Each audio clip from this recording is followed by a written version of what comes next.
Okay, thank you, Chairman. We are now live streaming.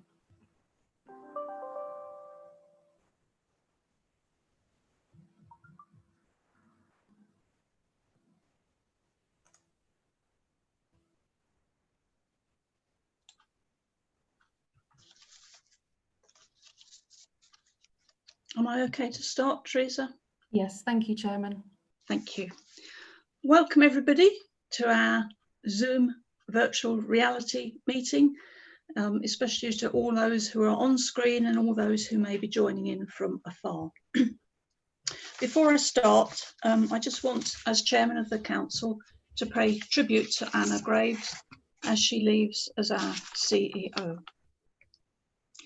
I was privileged, like Terry, to be part of the appointment panel when Anna was interviewed and offered the post of CEO for Breckland and South Holland District Councils.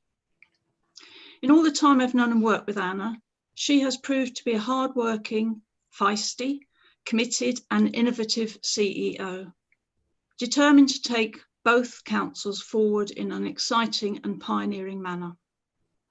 Anna has earned the respect and gratitude of members and staff alike, and her presence will be sorely missed. What I am particularly proud of is the work we've done together in front of and behind the scenes to raise the issue of domestic abuse and vulnerability across the district.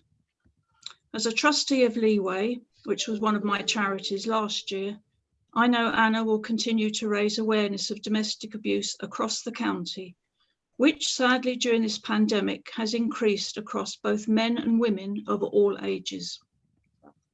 I think, as many of us have done during these last few months in re-evaluating what is important in life, I absolutely understand Anna's decision to walk another path in life and to concentrate on her family and the community around her.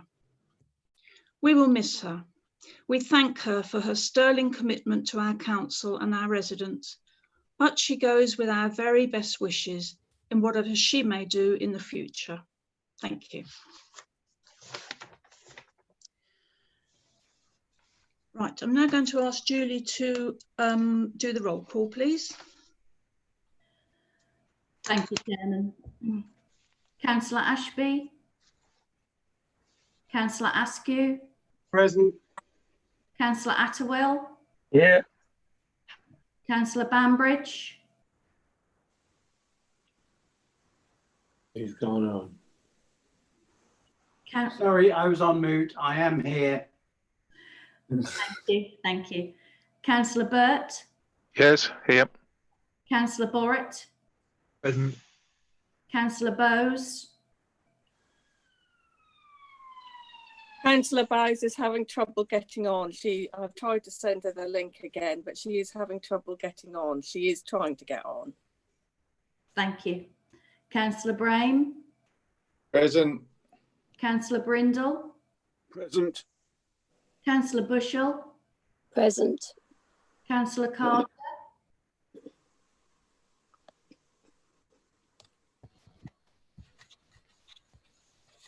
Councillor Marion Chapman-Allen. Present. Councillor Sam Chapman-Allen. Here. Councillor Clark. Present. Councillor Clausen. Councillor Coleman. Present. Councillor Cowan. Yeah. Councillor Crane. Present. Councillor Dale. Present. Councillor Dowling. Councillor Duffield. Councillor Dygan. Present. Councillor Eagle. Here. Councillor Gilbert. Here. Councillor Gray.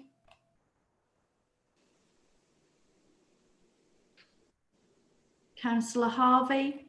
Present. Councillor Hewitt. Here.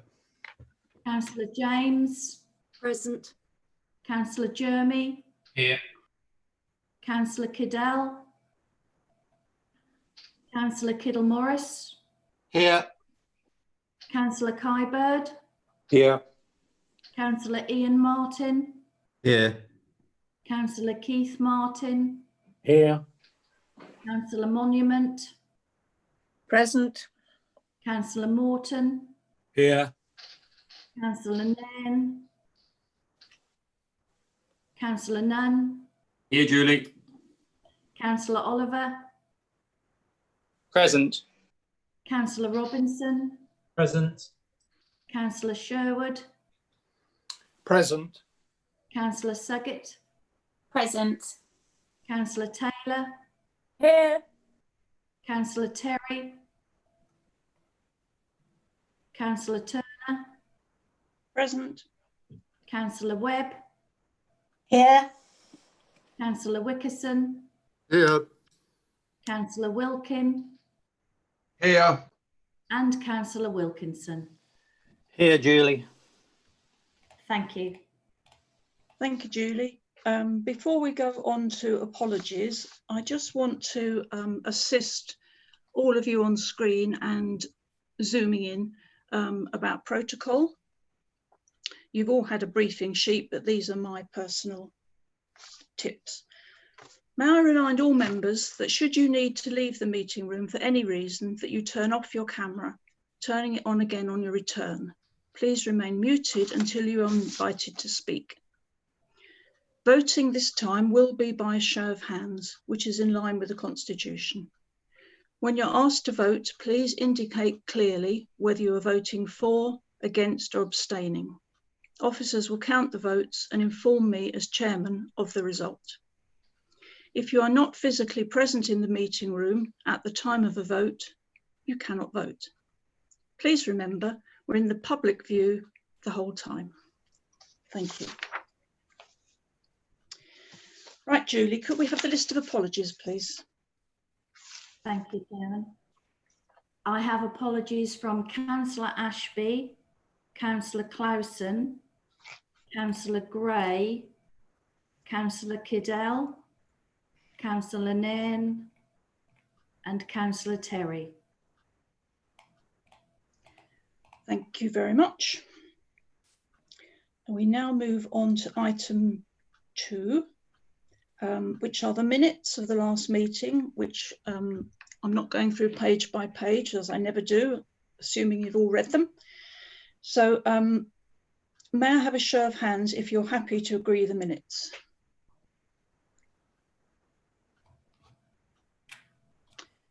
Any against?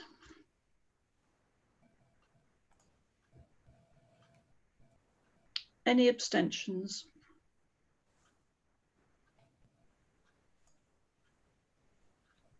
Okay, Julie.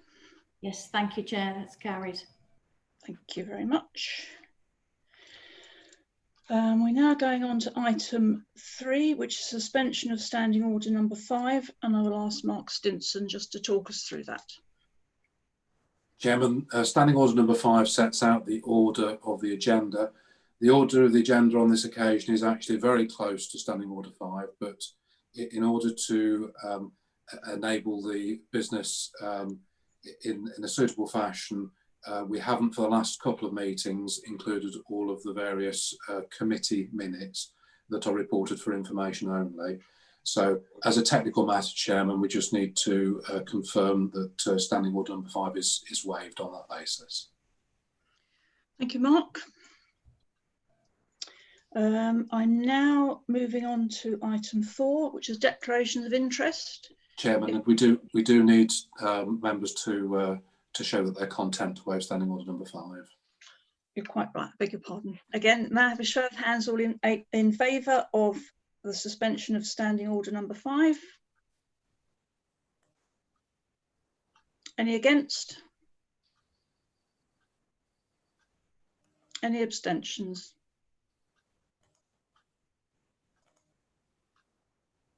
Okay, Julie? Yes, thank you, Chair. It's carried. That's carried by the majority. Thank you, Mark. Going back to item 4, declarations of interest. Please declare any interest that you need to. If during the meeting you suddenly think, ooh, that does affect me, please let us know. Do we have any declarations of interest? I can't see any, Julie.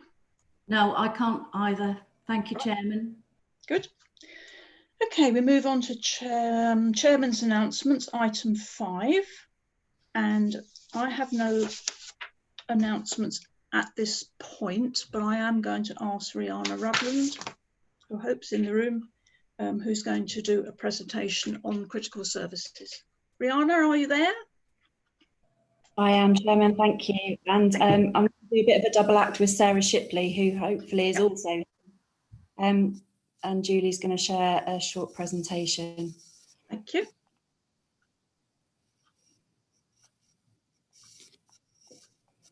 Thank you. So, as I said, Sarah and Shipley and I are going to give you a short presentation. There's quite a lot of information on the slides, which we're happy to circulate afterwards. We're just going to pull out a few key points for you.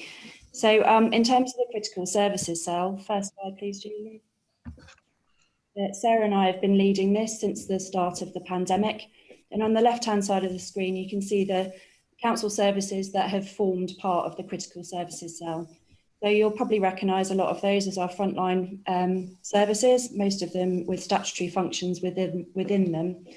And on the right-hand side of the screen, you can see a number of groups. These groups were stood up as part of the Norfolk Resilience Forum framework in response to the pandemic in Norfolk.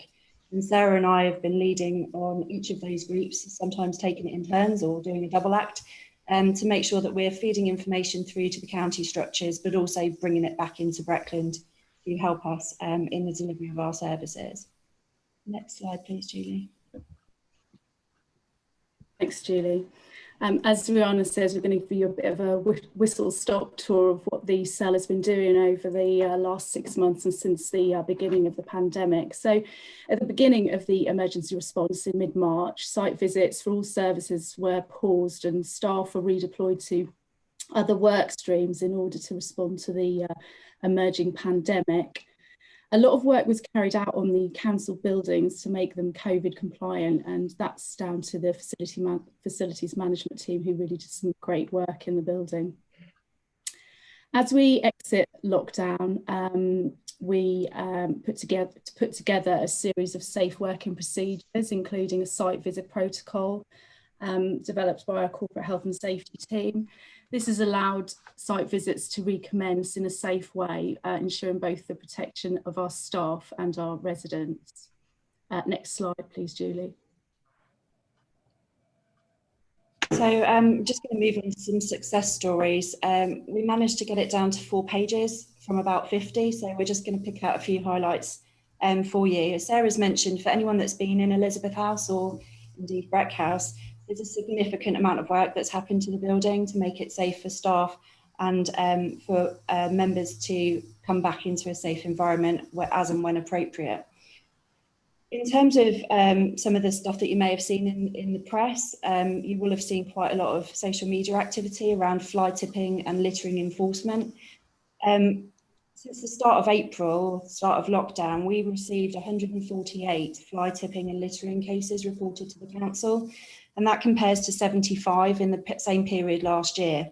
So James Harding's done a sterling job investigating a number of those, and over this period we've resulted in 40 warnings being issued to members of the public and 15 fixed penalty notices. A number of those cases are ongoing, and it's likely to lead to more warnings and fixed penalty notices in the future. There's a lot of other stuff been going on that was possibly classed as business as usual. The teams have been working with unauthorised encampments, and a number of site visits, as Sarah said, have sort of restarted, but in a very much a phased manner. Next slide, please, Julie.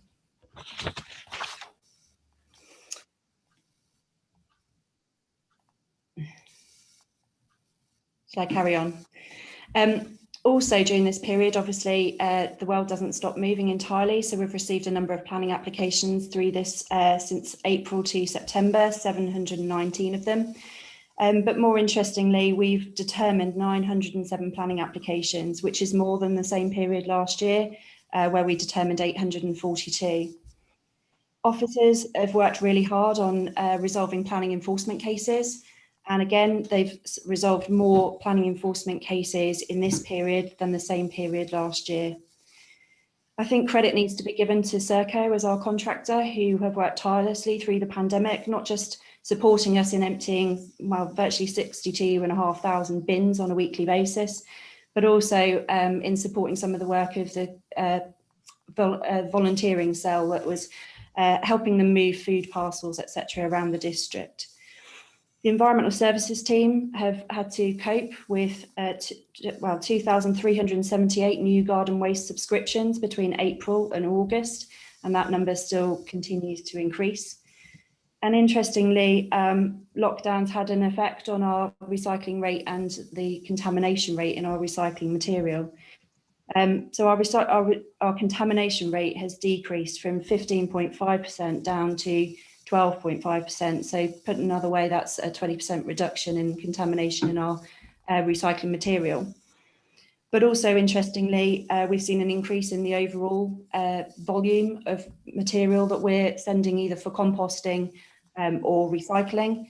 That's moved from 31% in the last quarter last year, pre-lockdown, up to 42% in Q1 whilst we were in lockdown.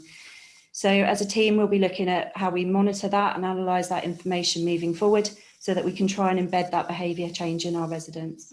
Next slide, please, Julie. Thanks, Julie. During all of this, through the pandemic and trying to keep business as usual, the team has managed to ensure that the mobilisation of the new waste contract is on target as well, which I think is a really great achievement. The private sector housing team have continued to be busy, and they're catching up on their inspection programme at the moment. This has included 11 enhanced grants that have been awarded. And these are given where there are urgent works required for some of our most vulnerable residents. Next slide, please, Julie. Thank you. Public Protection throughout has provided a raft of help and support to local businesses in Breckland in order for them to continue trading and to check that they're doing so in a COVID secure way. Our team have also played a significant part in the management of the Bannon poultry outbreak. This has allowed the business to now resume operations and has seen to date no spread of the disease into the wider community. The private sector housing team have completed 10 welfare burials as well during COVID, which is compared to 2 or 3 welfare burials in previous years. We've also arranged COVID testing sites in Breckland, and we've seen good coverage of sites across Breckland for the testing sites. So that's a bit of a whistle-stop tour through those slides. There's quite a lot of information in there, but hopefully we've managed to give you a bit of a flavour of all the work that we've been doing in the last 6 months, and perhaps there might be an opportunity for those slides to be shared so that you can digest them and read them at your own leisure. Thanks very much. Thank you very much, Rihanna and Sarah. That was very useful, and I'm glad the slides will be sent out. So if any members have any questions or comment, perhaps they would get back to the officers involved on that. I just wanted to add a comment on as chairman following that presentation, and that I would ask all members to be mindful that we are still in the middle of a pandemic and entering another critical phase of it. Whilst all our services are important, officers are rightly prioritising COVID-19 and all the implications of it for our communities. So I would ask members to think hard before asking officers for extra reports or information on other topics that might take them away from managing the current crisis. The safety and well-being of our communities are paramount. Thank you. I have nothing else under Chairman's announcements, so I'm moving on to item 6, Leaders' Announcements. Over to Councillor Chapman-Allen. Thank you, Chairman. Hopefully you can hear me. So just a couple of items I wish to cover off today if I can, and follows on nicely from your address to colleagues on the change in relation to COVID-19 and the national guidance. And I'm sure many of you have seen the changes announced by the Prime Minister, which aims to keep people safe as possible through the COVID-19 virus. Norfolk's overall rate does remain below England's average. However, it's absolutely paramount that we don't become complacent and we continue to follow the guidance to keep ourselves and all our loved ones and friends safe. Today sees the launch of the new National Health Service app, and I hope, like myself, many of you will download that.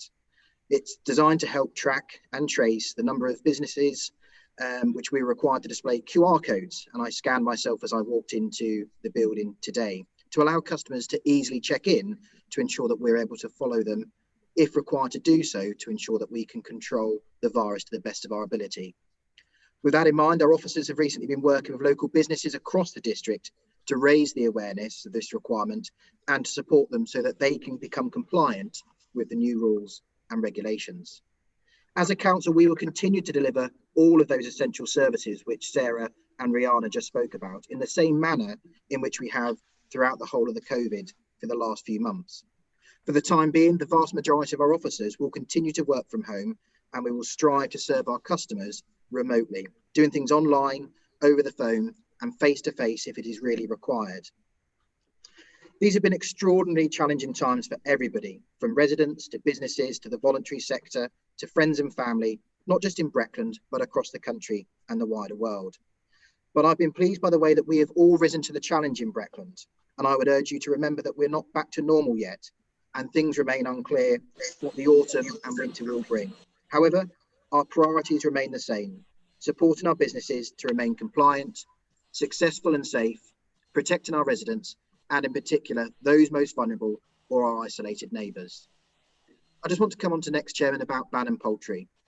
While Norfolk, as I said earlier, remains below the national average, you will of course be aware that there's been a recent outbreak at Bannon Poultry in Attleborough, which shows that we need to continue to be vigilant.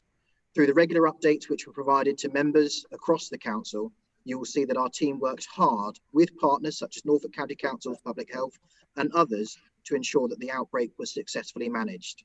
To bring you up to speed, to date, there have been 135 confirmed positive cases linked to the outbreak, but thankfully, no evidence of wider spread within the community. And I'm pleased to inform you that the peak of that outbreak has now passed, and the data is returning back to the levels we saw prior to that outbreak at Bannon. As a result of this, Norfolk is no longer on the area of enhanced support. The factory is returning back to full production, with approximately 80% of their staff now back on site. This is good news for all those people affected, the company, and of course our local community. The outbreak has been well managed, but there is still learning improvements that can be made to make sure that Breckland and Norfolk are safe and well prepared for any future outbreaks. Colleagues may remember last year we spoke about ANPR, the automated number plate recognition system used by many authorities, but particularly the police, to ensure that we keep our community safe. And I'm pleased to update members that further progress has now been made of Breckland's commitment to support those most vulnerable for our vulnerability programme. As you'll be aware, we invested £60,000 to support the installation of cameras within the district and support Norfolk Constabulary to deter, detect and disrupt criminal activity, particularly around county lines. And of course, members will be aware that the police are deciding where the best strategic locations are for these cameras, but of course it would be inappropriate to confirm for operational reasons where these locations are. However, moving forward, please be confident that the investment by this council will detect and deter criminal activity to keep our community and our residents safe. Next, Chairman, I want to speak about the Daisy Ambassadors, another way that we're supporting our residents through our domestic abuse work, and as part of this council's £1 million vulnerability programme. As a council, we funded the Daisy programme to enable them to establish community support teams for residents within the district. Consisting of early help hub leads and 6 volunteer ambassadors, the domestic community support team will help people affected by domestic abuse and feel less vulnerable, and it will help them to rebuild their lives, including the increased access to information and of course, a raising awareness and starting a conversation within the community at that early stage. Readers of the Dereham Times will have recently seen that Dereham Football Club has now partnered up with the Daisy programme. And in doing so, through their sponsorship on their shirts, are promoting the awareness of domestic violence and particularly the Daisy programme. And I'm delighted that Breckland has been able to support that within our community. Final 2 points, if I can, Chairman. The white paper and the changes to the current planning system. These proposals have raised a good many questions for many within our community and of course this council, and we do continue to respond at pace. Now, some of those do contain some positive elements, such as the reorganisation of the important design within the planning process, something that Breckland has been calling for a very long time. However, it's clear that this, if implemented, will have an impact on Breckland and a very serious impact on our community, particularly the imposition of 75% increase to the target of our annual build rate from 612 to over 1,000 dwellings per annum. The lack of infrastructure to support this large increase would be near impossible for us to manage and would be a blight on our community. Over the next couple of weeks, members will be aware that we're working with them and our community to ensure that we're responding at pace in a robust manner to government. The Executive Member for Planning has already sent a letter to the Department for Communities and Local Government asking for clarification what these proposals will mean to our local plan, and asking for the requirement under the local planning policy INF 03 to be suspended. Further to that, we've sent a letter to the MHCLG again, setting out our headline concerns about the two planning consultations, particularly the effect on the algorithm I just mentioned for the increase in housing numbers, the lack of infrastructure and the support to our current plan. And of course, our concerns about Section 106, affordable homes, and of course, how that will mean for Breckland, where we have developments of less than 50. There has been a member briefing, Chairman, as you'll be aware, on the 15th of September, and it was a very detailed presentation led by our planning officers here at Breckland with a really extensive discussion, and I thank all members who participated. We will continue to work with partners such as the Local Government Association, the District Councils Network and others to ensure our voice as the District Council is heard and that these two consultations accept that change needs to be made. That has been followed by the opportunity for elected members to make their submissions to the planning policy team. And I do encourage all of you, if you wish to make further comments, please do contact our planning service team so that we can make sure that our final response is in line with members' feedback.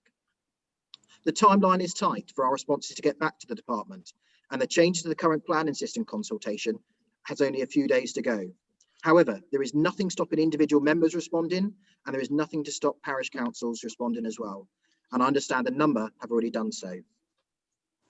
Final two pieces, Chairman. Post Anna leaving, we had today a very emotional goodbye to our Chief Executive after 6.5 years. And you were wondering what steps lie ahead. We are moving forward, however, we will not be recruiting a Chief Executive for the time being. We will, however, be looking at recruiting a strategic role to help both Breckland and South Holland councils look at the current arrangements and the best options moving forward. And of course, Chairman, this will take into account the levels of change which local government are facing, and of course, any opportunities which are emerging post-COVID-19. In the meantime, the interim arrangements that have been made since the pandemic arrived are working well. And through these difficult times, we have a clear structure and a system which is working, and we'll continue to stick to this until set time when we need to change. And finally, Chairman, of course, this is the 80th anniversary of the Battle of Britain, and I wish for all of us in the council to pay tribute. And our focus naturally here is now where we face in relation to COVID, but of course we must look back to our history and our successes. In 2020, it has marked the 80th anniversary, and the Ministry of Defence and the Royal Air Force had grand celebrations planned throughout this period in July and October. However, due to COVID, they weren't able to take place. But let's cast our minds back, Chairman, to the 15th of September 1940, which was officially named the Battle of Britain Day. And as we are meeting here today in September 2020, facing a very different kind of threat, I'm encouraged, like all of you, that it's a time for us to remember that we had then great courage, and we have great courage still today.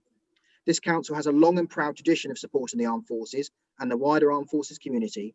And I'd like to again place on record, Chairman, that we salute all of those who have made the ultimate sacrifice for this nation. And I'm happy to take any questions, Chairman. Thank you very much, Leader. I'd just like to echo some of the words, especially around the Battle of Britain.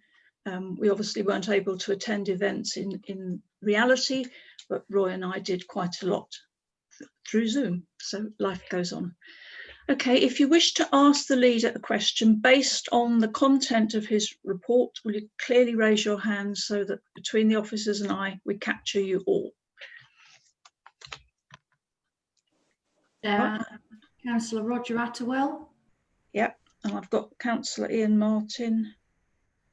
Councillor Mary Clark. Thank you. Is that it so far? So far, thank you, Chair. Okay, I saw. Councillor Jeremy has also got his hand raised. Thank you. Sorry. On my screen, I saw Councillor Martin's hand go up first, so I will ask Councillor Martin to put his question to the leader. Thank you, Chairman. Thank you, Leader, for your statements, particularly on the planning consultations. I think it is also worth recording that the document that went out yesterday to parish councils and to elected members, setting out Breckland's likely response, or first draft of response, was actually very encouraging. It does actively reflect the strength of feeling that was at the members' briefing meeting, albeit not necessarily in quite the pithy language that I would have used, but it certainly makes the points. I encourage the officers to continue their work with the support of the executive members. Thank you, Leader. Thank you, Chairman. And I completely agree with Councillor Martin's comments that Breckland's response will be robust. We will continue to be transparent with members and our community. And if we've got further information to share with parish councils over these coming days and weeks, Councillor Martin, we will continue to do so. Thank you. Thank you, Leader. I now have Councillor Atterwell, please. Thank you, Chairman. Just want to pick up a couple of points in your report, Sam. With regard to the letters that were sent to MHCLG, have we had a response to those letters yet? And also, the letters that have been sent, will you make those available for members, please? Perhaps put those in the members area so we can see what was actually sent. That's the first point. The second point I'd like to raise with regard to Bannon Poultry. Just want to place on record my thanks to everybody at Breckland that's worked so hard to try and avert this crisis down there. But that does lead me on to one thing. It's good that the staff are back at work, or 80% of them are back at work. But I know that our MP, George Freeman, has asked DEFRA for financial assistance for the company. It is a vital company here in Breckland, provides an awful lot of employment in the local area. And I'm just wondering, have you written to DEFRA on behalf of this council to echo really what George Freeman has said, that the business needs financial support? I know that the MD was on Look East last night, and he's basically, I think what they're looking for is financial support with regard to the loss that they've suffered for the birds that had to be destroyed. Just wonder if you can confirm, have you written to DEFRA on that basis, please? Thank you. Lovely. Thank you, Chair. Thank you, Councillor Atterwell. So in relation to the letters to MHCLG, I'm more than happy to share those with colleagues. They went from Councillor Clausen, who's currently on leave, but as soon as he's back, Councillor Atterwell, I'll make sure that they are shared with members. We haven't yet received a response from the department. I'm sure they are inundated with communications from councils who are immensely disgruntled. So as soon as that response is received, I will share it with colleagues. And yes, I have written to the Secretary of State in relation to Bannon Poultry within a week of the incident arising, and I haven't yet received a response, but I'm happy to share that with colleagues who are interested. But as soon as I receive a response, I will be sharing that with the local colleagues within Attleborough particularly. Thank you, Leader. Now I'm going to Councillor Terry Jeremy. Thank you, Chairman, and thank you, Sam, for your update. Just sticking with Bannon Poultry, if I can. We all know, obviously, that self-isolation is absolutely key, particularly if you're displaying symptoms. But of course, for many on low incomes, particularly people working at Bannon Poultry, there are concerns about statutory sick pay not being sufficient, and I can appreciate there's a balance between needing to sort of pay bills and go to work and health concerns.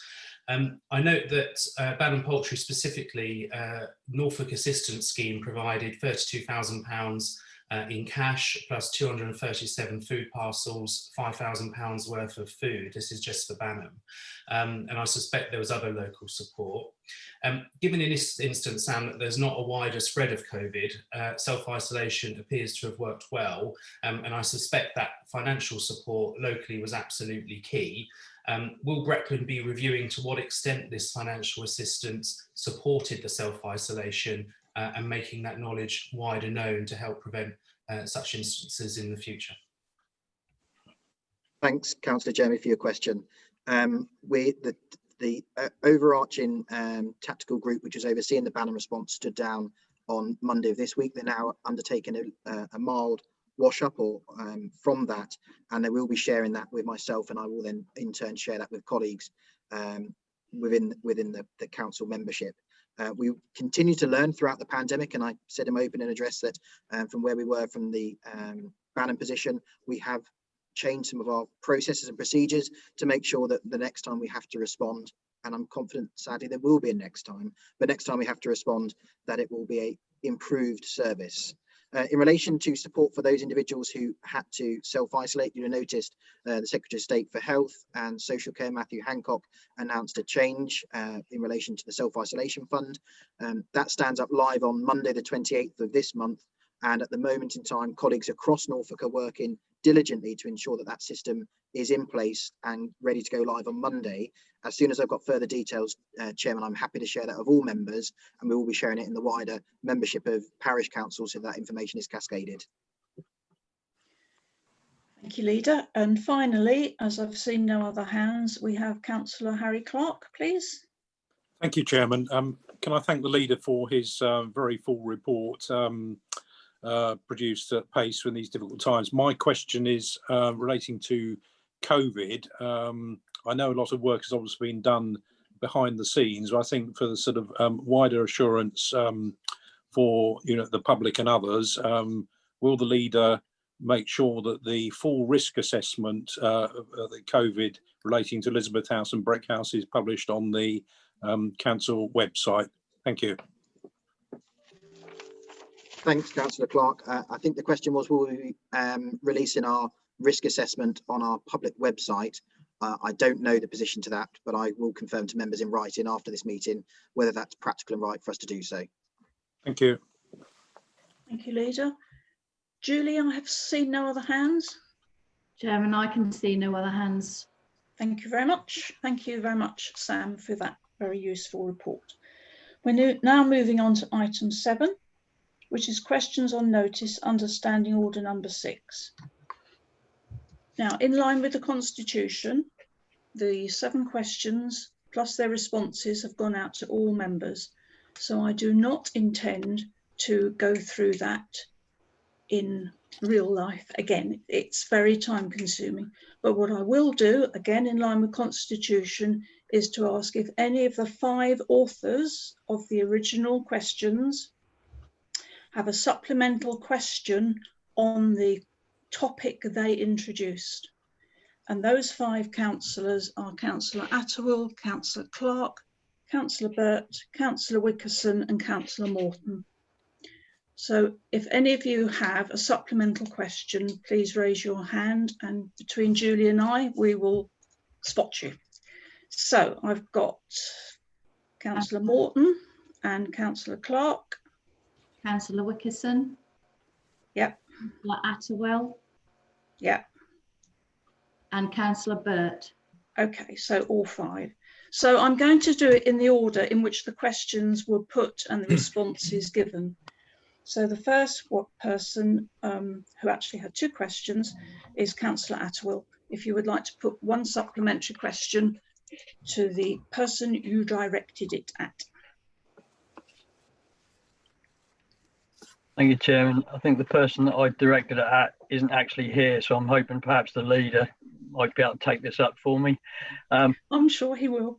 Yeah, so the first one was in relation to the change in terms of we're not using the district valuer anymore. We've now appointed a private company to do that. I welcome that. I welcome the reasoning for it, but could I just ask in future when a decision like that is made, rather than finding that out from a third party, would it be possible for the chairman of the planning committee to ensure that members of the planning committee are aware of that? Because we still have been referring to district valuer when we haven't in fact been using them. Thank you. Thank you. Leader, do you want to respond?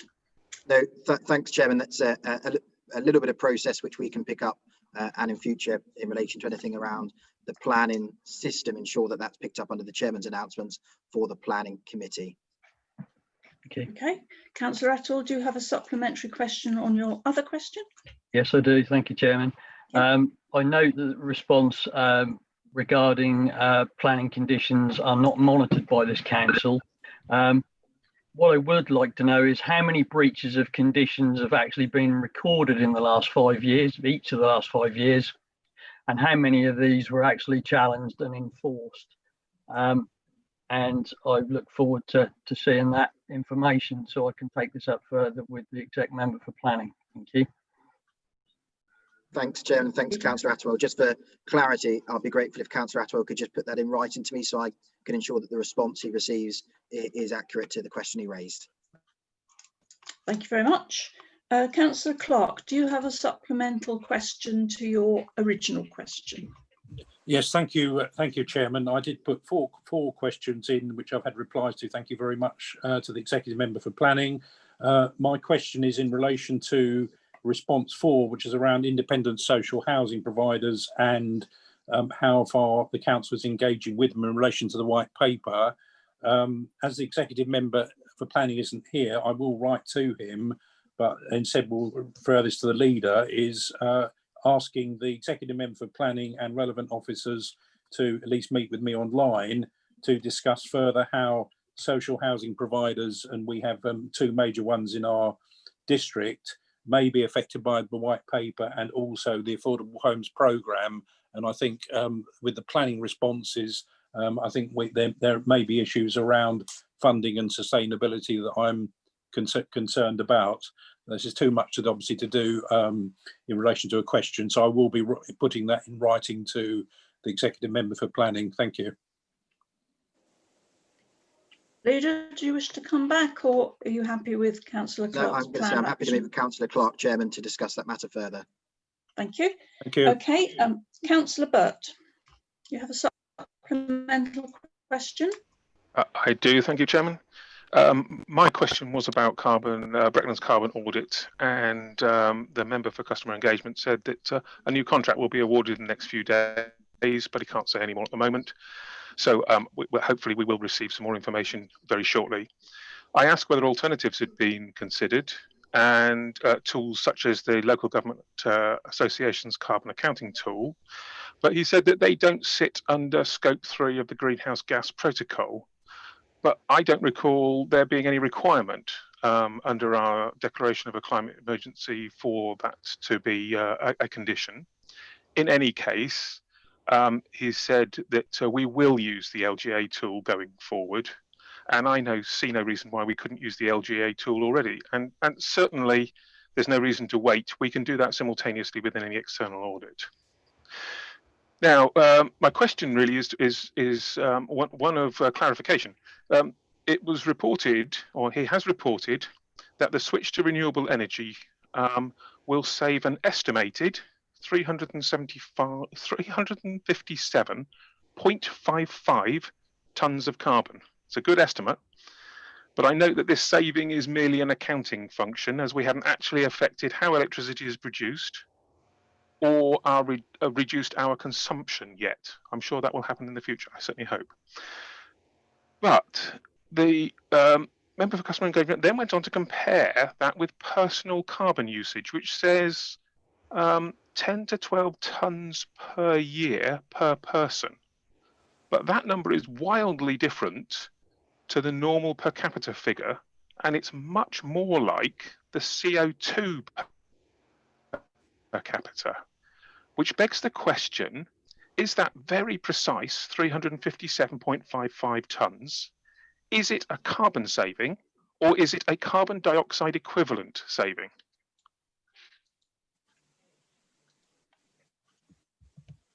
Thank you, Councillor Burt, for your points there. I think the details in the written response are clear, and I'll try and take them in order that you've put them to me. Obviously, the second point is we announced as a council we want to have a very robust starting point. And I'm pleased to tell you that yesterday a company has now been appointed to do our audit for us. Details of that will be sent out shortly. I'm just glancing to my side here to look at the details which I have.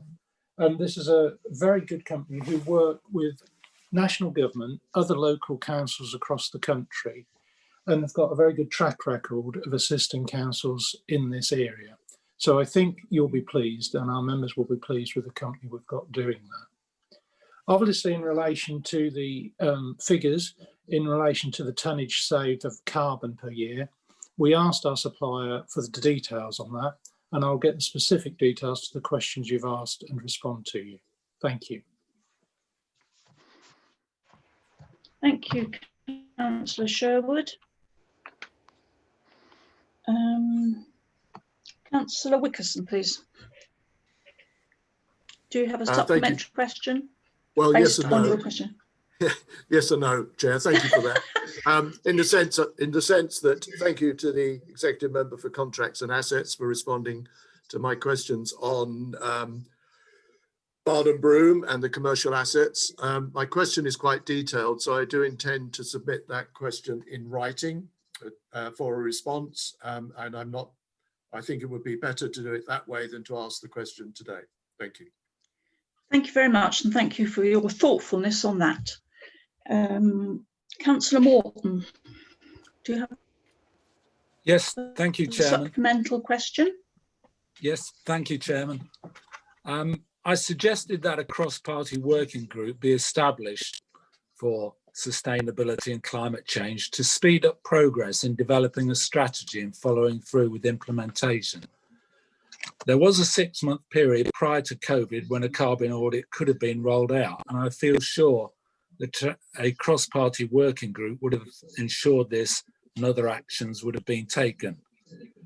A one-off forum is useful, but we need transparency in a reporting system along the lines adopted for the COVID emergency to be applied to the climate emergency.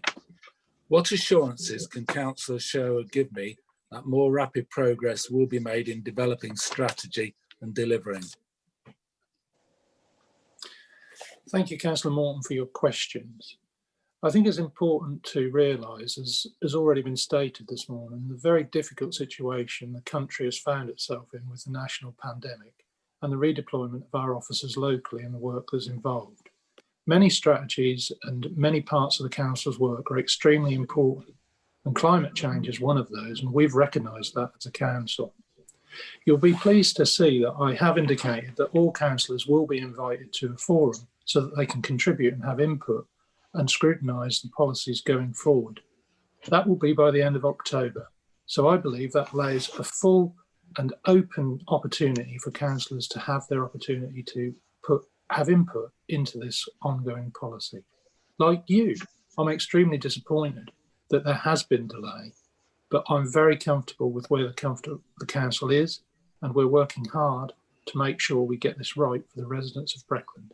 Thank you. Thank you, Councillor Sherwood. I'm just going to go back to Councillor Attawell because I'm aware that he actually had 3 questions in. So do you have a supplemental question on your 3rd question? Thank you, Chairman, and thank you for coming back to me. It was in relation to the email disclaimer that goes out on all emails that councillors and officers send. And the response that I've had back says that it applies to members and officers alike, that emails can be monitored. But actually, that disclaimer is not really correct, because my understanding is that as councillors, we're not actually employees. The reason I raised this is it came about from a resident who's concerned, obviously dealing with casework, when it says that emails are monitored. And I want to assure that person that, yes, the email correspondence between her council member and herself was in fact private. And I'm just concerned that this disclaimer, I think it needs to be updated. I think it needs to say members and employees to make that clear. And also, you haven't actually answered the question as to who the persons are in the organisation that will make that decision. I don't believe that it says in the response that HR will deal with it. As a councillor, I'm not aware that I come under the auspice of HR. So I want to know who in the organisation, the name of the person who would authorise such monitoring of email activity, and who the named persons are that would actually carry out that monitoring, please. And I don't expect a response now, but I would appreciate further clarification on that point.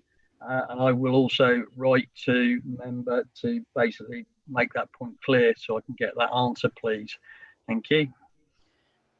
Thank you. I'm looking at our monitoring officer, Max. Are you happy to give a written reply? Yeah, I'm happy to give a written. I'm happy to give a written reply. I haven't seen the response to yourself, Councillor Attwell. However, it would be the monitoring officer who would monitor for members. It would be HR for officers, and I think we've probably got that slightly wrong in our wording to you, but by all means, I'll give you a written response. Thank you very much. That is the end of questions on notice. We're now moving on to item 8, which is questions without notice under Standing Order number 7. We have a time limit of 30 minutes on there. Please will you raise your hands very clearly so that we can pick up who wishes to speak. Just bear with us while we scribble your names down.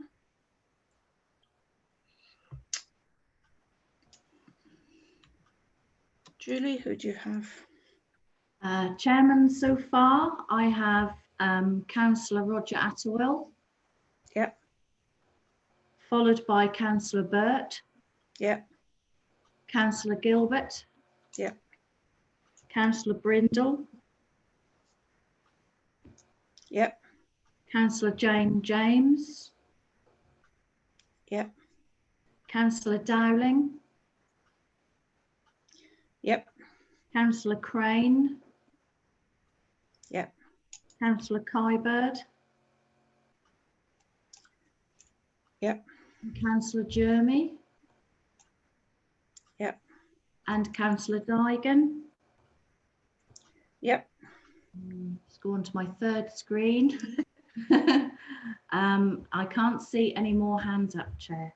Okay, I think that will accommodate our 30 minutes very nicely. So with my chairman's prerogative, I will decide which order we go in. And I'm going to start off with Councillor Crane, please. And who are you addressing your question to? Thank you, Chairman. Yes, I'm addressing my question to the executive member for contracts and assets, please. At the back end of 2019, this council agreed to make changes in the way we work. With the Work Smart 2020 initiative and the impact that COVID has had, are these plans now on hold? Thank you, Councillor Crane, for your question, and thank you. Well, it's good to see you back after your operation, to be honest. I hope your recovery is swift. Your residents certainly missed you. Yeah, understandably, a number of Work Smart initiatives were put on hold as our offices were closed and staff relocated and redirected to the frontline essential services that we heard described by Sarah and Rihanna earlier on. I mean, in many ways, the speed of reaction and ability to change every aspect of what we do is testament to the resilience of our staff, the focus of our leadership team, and the underlying ambitions of Work Smart 2020. So I'm delighted that work to upgrade and enhance the Breckland Conference Centre, as it will now be called, using local builders and specialists, has continued at pace over the last couple of months, and our new Anglia, Norfolk and Durham rooms will be ready to resume full face-to-face or hybrid face-to-face and online meetings as soon as legislation allows. We'll see a smart new reception area, new furniture, which is flexible and adaptable, especially for paying users, new quiet air conditioning and air extraction systems, and state-of-the-art IT systems, meaning that our meetings can be accessible and enjoyed by everyone. Our focus now is on the first floor of Elizabeth House, creating an environment for our hard-working staff and our officers, which will be exciting, vibrant, and ready for the future. I mean, in many ways, reflecting the legacy of our departing chief exec. All of us in the Work Smart steering group, members and officers, are keen to see this progress and create a council that meets the needs of us, our officers, our residents and our businesses that allow everyone in Breckland to thrive. So thank you. Thank you for the question. Thank you, Councillor Hewitt. I'm now going to Councillor Kybird, please. Thank you, Chairman. A question for Councillor Sherwood. As regards the climate emergency, I welcome the appointment of the Carbon Audit Company. Are there any plans to recruit specialist staff to help deliver this this audit and the downstream actions necessary? Thank you, Councillor Kybird, for your question. I know, like me, you are extremely passionate about the environment, and your input and comments to me over the months during this period while we've been looking at this have been incredibly useful, and thank you for the information and areas that you've highlighted for me. I'm delighted to announce that yes, we will be recruiting a fixed term officer, and the advertising for that will go out either later this week or early next week. And this really shows our commitment and the council's commitment. Once we've got this audit done, we will have a full-time officer responsible for pushing this policy forward and the direction and helping us with what the councillors have chosen to do to make a huge difference here. So yes, I'm pleased to announce that we will have the officer resource to take that policy forward. Thank you, Councillor Kybird, for asking. Thank you very much. I'm now moving to Councillor Jane James. Sorry, Chairman, can I raise a point of order, please?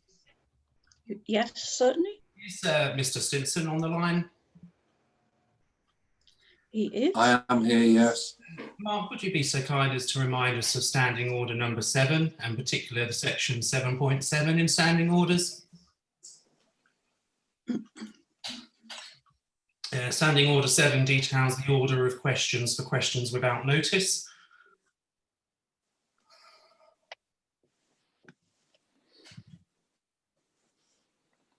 What is your query, Councillor Jeremy? To read it, Chairman. Standing Order 7.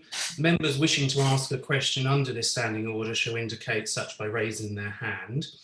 The chairman of the meeting shall determine the order, subject to the leader of the opposition groups being allowed to ask their questions first.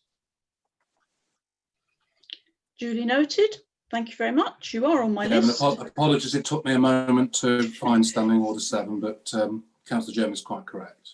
Thank you. I apologise. I'll get it right next time, but we're in strange times. So before I ask Councillor James for her question, I will go back to Councillor Jeremy. Thank you, Chairman. My question's for Alison, please. It's to do with housing. Alison, obviously homelessness is a significant concern in Breckland, and with the colder weather approaching, the impact on those individuals that might be homeless is of course more severe. Could you outline what the current situation is with homelessness in Breckland and what steps are being taken in advance of the winter months? Thank you, Councillor Jeremy, for that question. That's a really good question.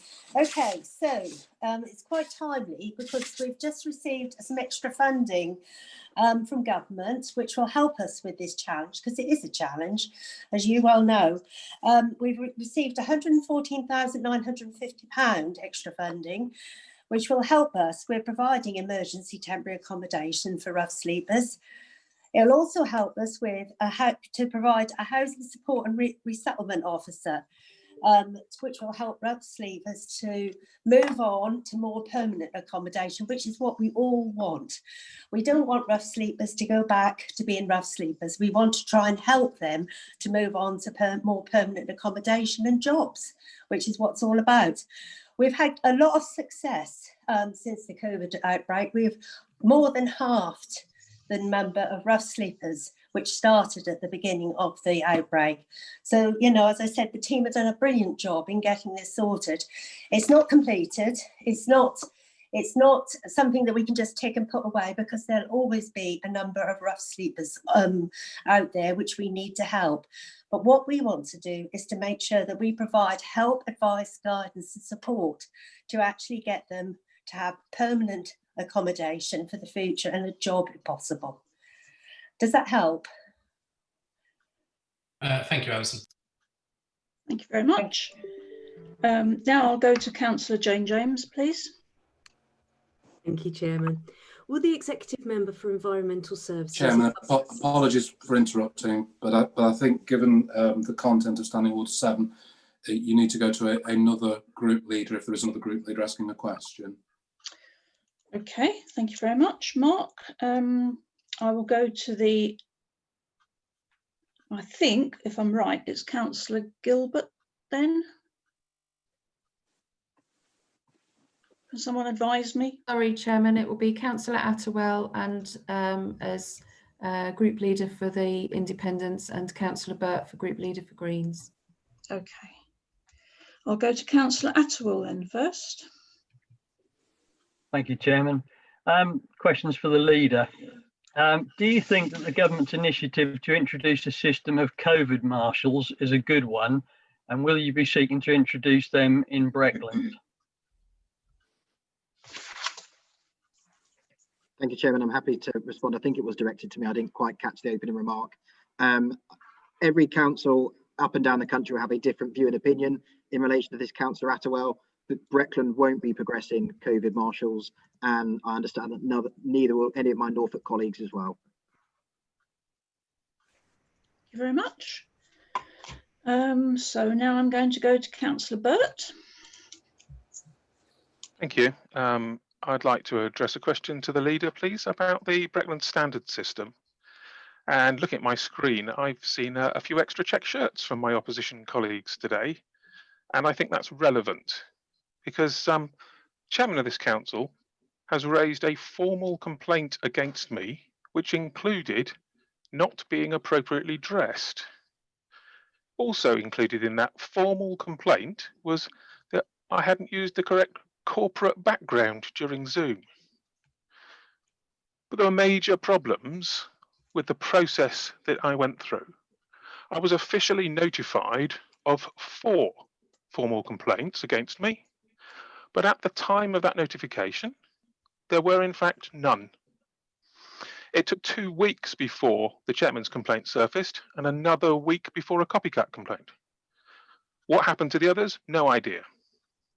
Now, having been through the process, it's clear that the right hand of standards doesn't know what the left hand's doing. For example, at one point I received a message which said, I quote, "I do not know any of the details of this complaint," but it came from the same email address that had sent me the complaint details. Now, I asked to see a vital protocol, only to be told that there wasn't one. But simultaneously, I received that message about that there wasn't a protocol. I'd found it myself and it was on my screen.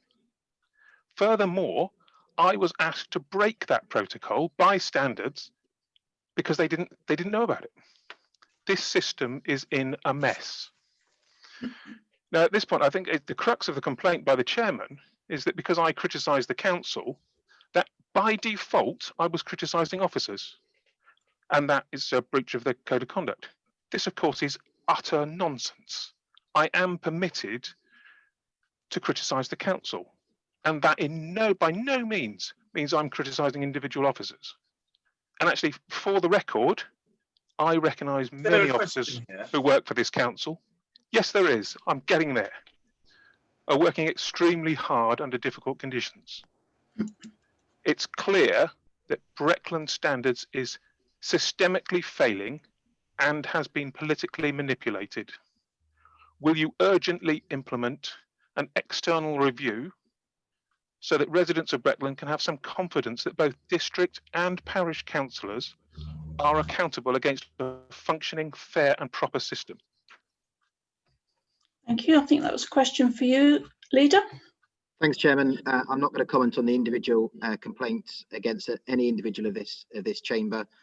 He's been notified privately in relation to that, and it was his prerogative to make it public. In relation to his concerns about the complaints process and the standards process, the course of action, he needs to raise this to the monitoring officer directly, and she will then decide what is the best course of action to review and respond to his questions and his allegations he's made.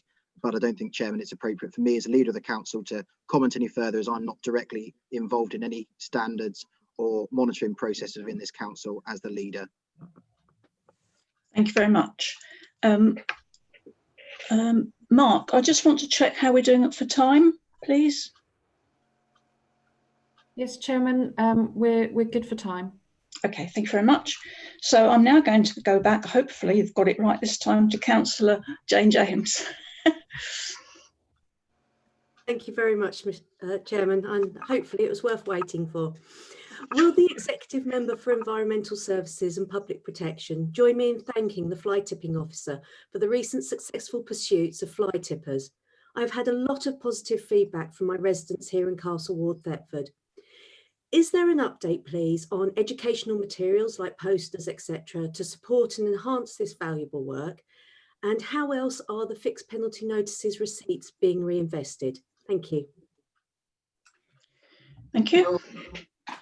Sorry, Chairman. Thank you, Councillor James.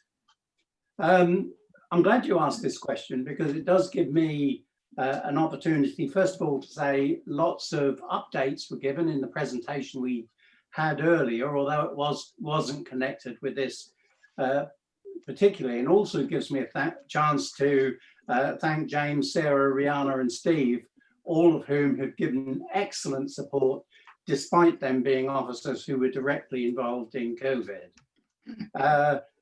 And that thanks has to go, I think, to the whole environmental services team in Breckland, who in their various ways have been involved, working very effectively at dealing with fly tippers and litterers in Breckland.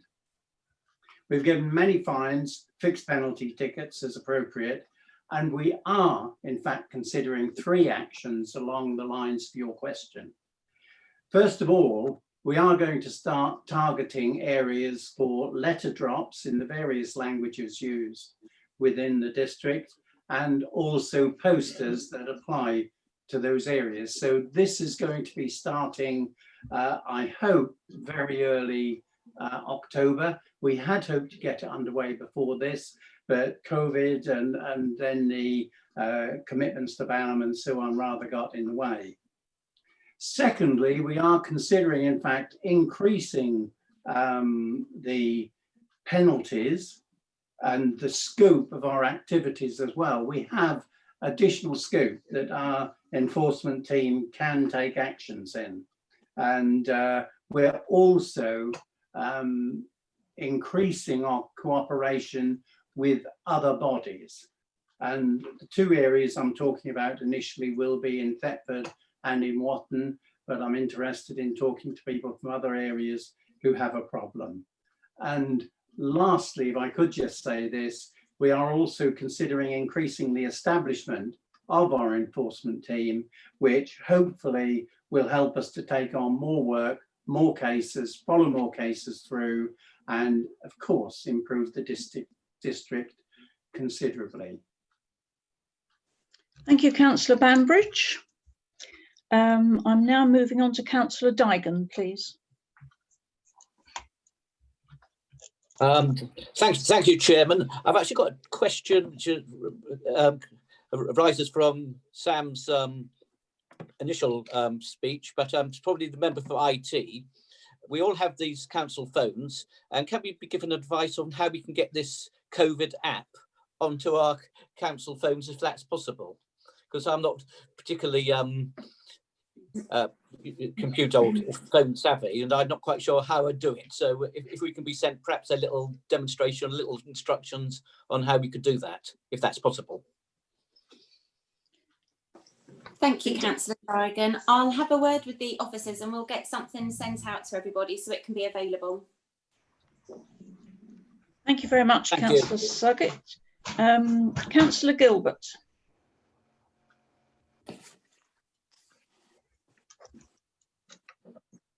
Thank you, Chairman. This is a question for the leader. If you discovered that several years ago this council made a mistake which is affecting many people and could be rectified, would you revisit the issue and rectify that mistake? Sounds very intriguing.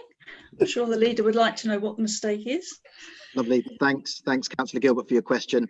I would need the detail to understand whether we could revisit it legally and whether it would be appropriate to do so. So I'm more than happy to meet with Councillor Gilbert and the relevant officer for the area to move that conversation forward to try and get a positive outcome for him and his community. Thank you very much. Thank you. Councillor Brindle. Thank you, Madam Chair. It's a question on the environment, so perhaps Councillor Bambridge.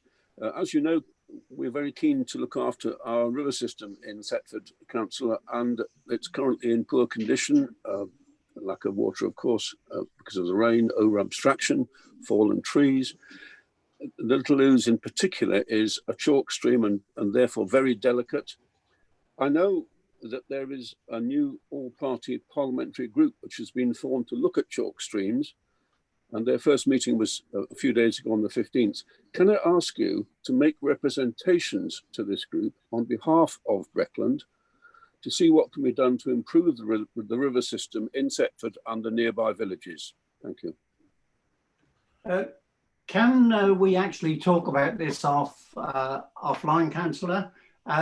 You are quite correct in what you say about chalk streams. It is worth noting that I think some 85 to 90% of the world's chalk streams are in the UK, and I think some 80% of those are actually in East Anglia. So it is something of great interest to me. There are ways you can go forward. There are bodies that are looking after the Ouse, I know. We can easily contact the Environment Agency, who have a team who are particularly working, I know, on the Little Ouse. And I think we need to talk offline on it. Gets quite detailed.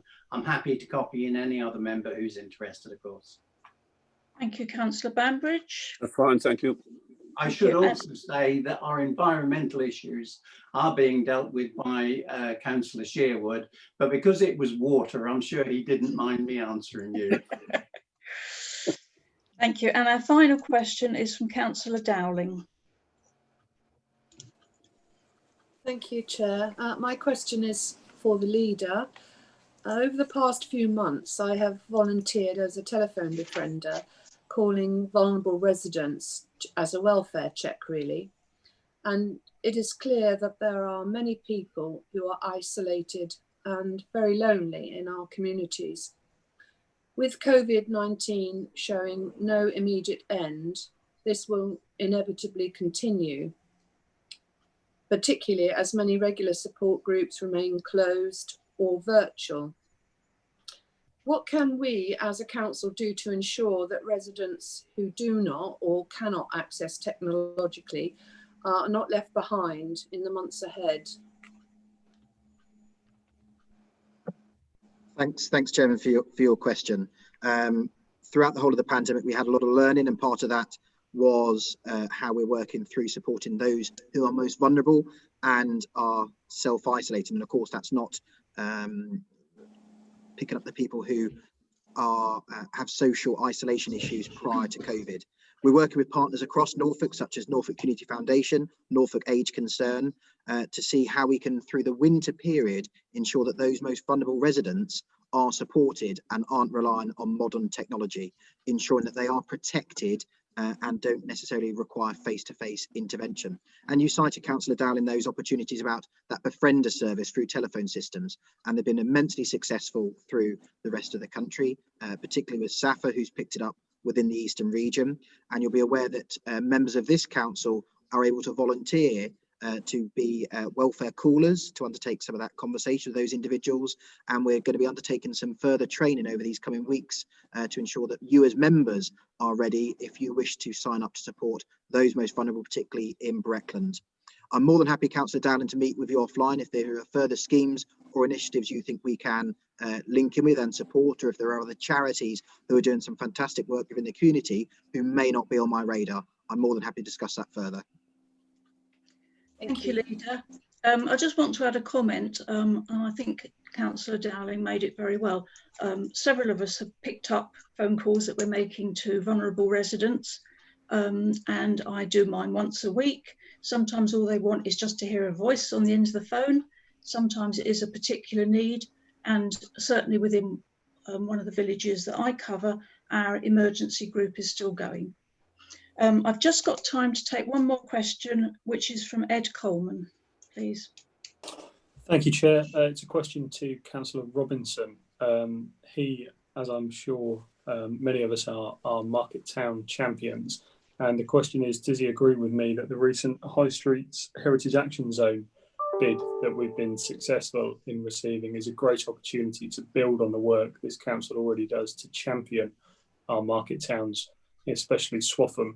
And I look forward to working with him and my other colleagues within the ward to deliver what could be a really exciting project for Swaffham. Thank you. Thank you. Councillor Robinson. Thank you. I welcome Councillor Coleman's comments. I think this is a fantastic opportunity, but I'm also aware, Chairman, this is our next item on the agenda. So perhaps we can pick this up at that agenda item if Councillor Coleman's agreeable. Thank you very much. I will wait and hear what you have to say, Councillor Robinson. Thank you very much. Now that gives us a really neat segue, is that the right expression, into item 9, which is the Swaffham High Streets Heritage Action Zone grant. Councillor Robinson. Thank you, Chairman. I'm pleased to bring this item forward as Council continues to seek support in our 5 market towns. And as members will be aware, last year Historic England launched the High Streets Heritage Action Zone programme with funding from the government's Towns Fund, which provides £45 million for prospective bids in England to unlock the potential of our high streets. The programme's objectives are simple. They seek to support making our high streets attractive, engaging, vibrant places for people to live, work and spend their time. And Swaffham, with such a fantastic history, which includes being a key part of the trading routes in Roman times, the iconic Buttercross, which is such a focal point, gifted to the town by George Walpole, the 3rd Earl of Orford in 1783. And the heritage zone itself includes 34 listed buildings of architectural interest. These include Care's Pharmacy, the King's Arms Public House and the Post Office. All this provided the sound basis for the initial expression of interest that we submitted back in July 2019. Following approval of the EOI, Council were required to submit a programme design plan. For us lay people, that's a business case. And that is set out in Appendix 1 of the report. And following a further 3-month assessment period, we were providing with approved funds of £380,000 as part of the total programme cost of £697,000, or just shy of £680,000. And this is delivered the Heritage Action Zone over a 4-year period from 2020 to 2024. The programme design plan identifies the actions to be financed for the scheme and provides the detail of the confirmed and partnership match funding that was initially approved by Council in February of this year. This programme will require close monitoring and management on a daily basis and continuous reporting to the Historic England as the accountable body over the 4-year period. Therefore, the recruitment of a project officer will be central to achieving both successful delivery of the programme and working with a wide range of stakeholders. The report before you today seeks to accept the grant of £380,000 from Historic England as partnership funding to support Swaffham's High Streets Heritage Action Zone over the 4-year period. And as such, there are 4 recommendations to you today, and I'm aware, colleagues, that you will be familiar with the recommendations having read the report, but I will go through them just for those members of the public that have joined us today on the live stream. So recommendation 1 is that the funding of £380,000 from Historic England to support the Swaffham High Streets Heritage Action Zone be accepted.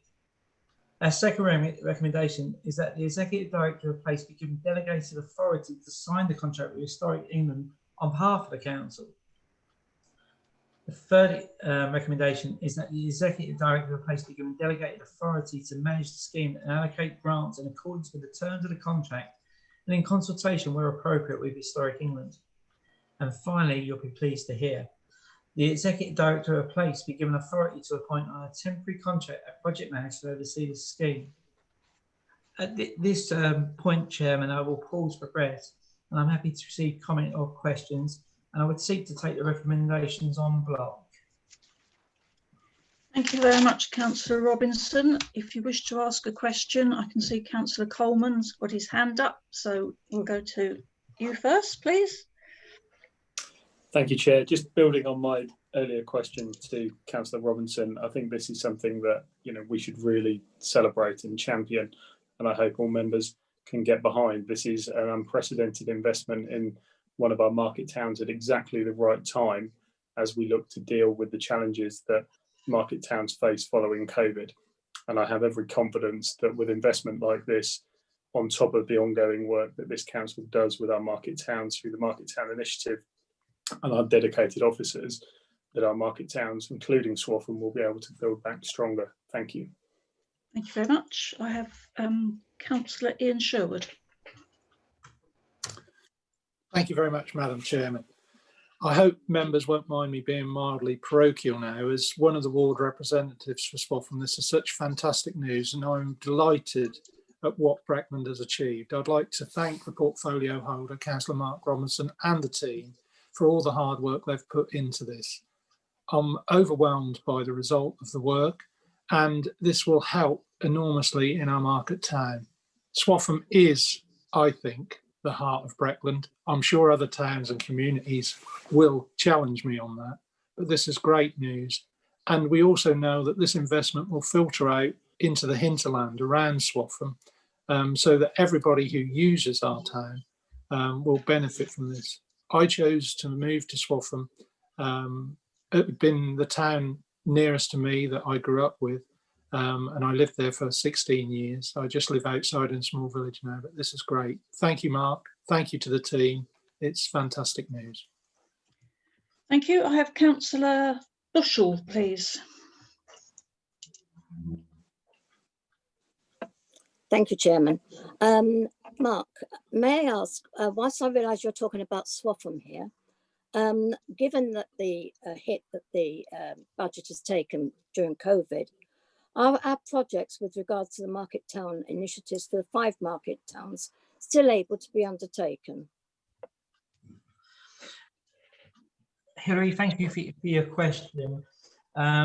The funding, I'm sure I'm going to be correct by officer on, that we've committed as matched funding is actually from the Inclusive Growth Fund. And as you know, we have a strong commitment to supporting all 5 of our market towns. And we've committed to a spend of £50,000 per annum for the next 3 years to support the market town initiatives across the district. And I think that's, given the current climate, as we all know, high street, the retail sector generally was struggling with such a shift in shopping patterns and the way we now purchase our goods. And then the current issue of the pandemic has only exacerbated that. And so this is a strong commitment from us again, to support our market town. So the short answer here is yes, the market town initiative is still in place. This is cherry on the cake for Swaffham specifically, but for the district as a whole. Thank you very much. I have Councillor Wickerson, Councillor Hewitt and Councillor Clark lined up. If there's anyone else that wants to come in at the end, please will you raise your hand now? But I'll go to Councillor Wickerson for now. Thank you, Chair. Excuse me, I'm so sorry. As a ward member for Swaffham, obviously, and somebody who has been involved with this right from the get-go back in July last year and beyond that, I would like to thank, obviously, Breckland for their support of this, and also thank John Mullen, the external funding officer, for discovering this opportunity in the first place with Historic England. And I'm very conscious of the huge amount of work that has gone on in order to be one of the only 62 towns, I think, in the country that has benefited from this particular fund.